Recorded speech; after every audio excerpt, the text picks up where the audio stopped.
Na harigani mwanafamilia wa Mwaki Sports, karibu sana katika segment ya kimichezo ambao tunaangazia habari mbalimbali za michezo ambazo zinajiri, na bila hiana tumekuwa tukikuwekea hapa.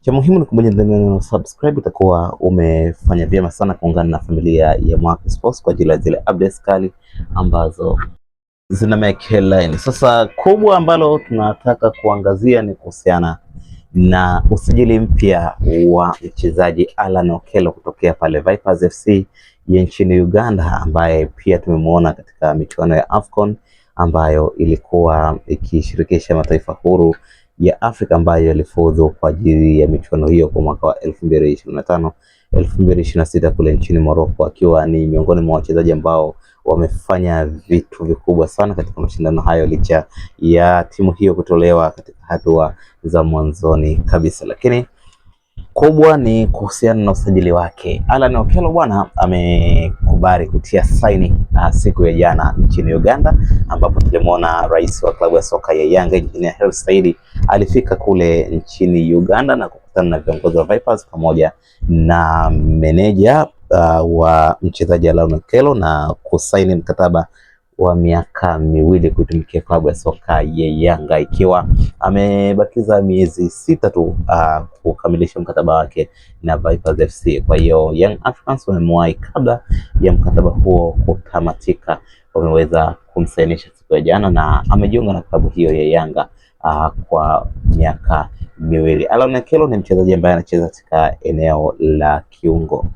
Kwa hiyo ni moja kati ya viungo washambuliaji hatari sana, na nafikiri ujio wake katika klabu ya soka ya Yanga utaongeza chachu sana katika eneo hilo, lakini pia bila shaka yoyote utaenda kuongeza chachu pia katika eneo la ushambuliaji, kwa sababu amekuwa ni midfielder ambaye anabadilika sana. Amekuwa midfielder ambaye anacheza kwenye kati, amekuwa ni mtu ambaye anaweza kufanya ile penetration passes, lakini pia kujiposition katika nafasi nzuri kwa ajili ya kuscore.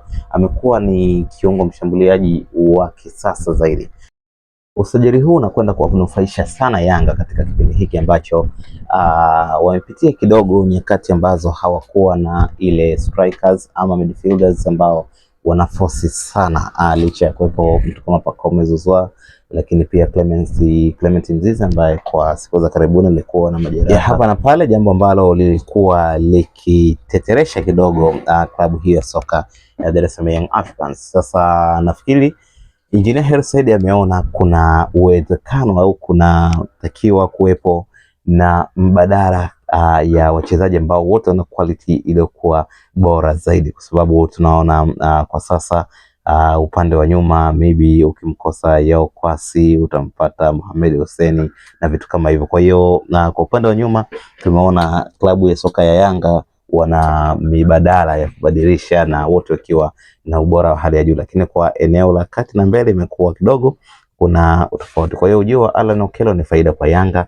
kuwa na kikosi kilicho bora zaidi, lakini pia kuwa na wachezaji mbadala ambao pengine hata kicheza kikosi B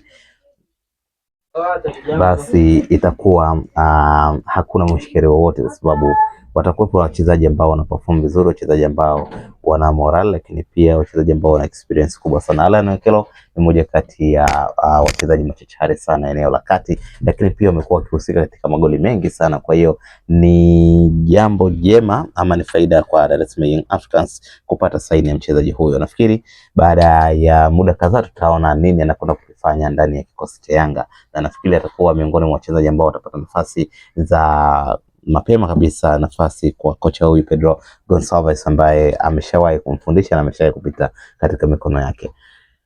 Hiyo ndio taarifa kuhusiana na usajili unaoendelea wa dirisha dogo. Young Africans wameokota dodo kwenye mnazi. Nini maana yako? Tuandike kwenye comment section, subscribe.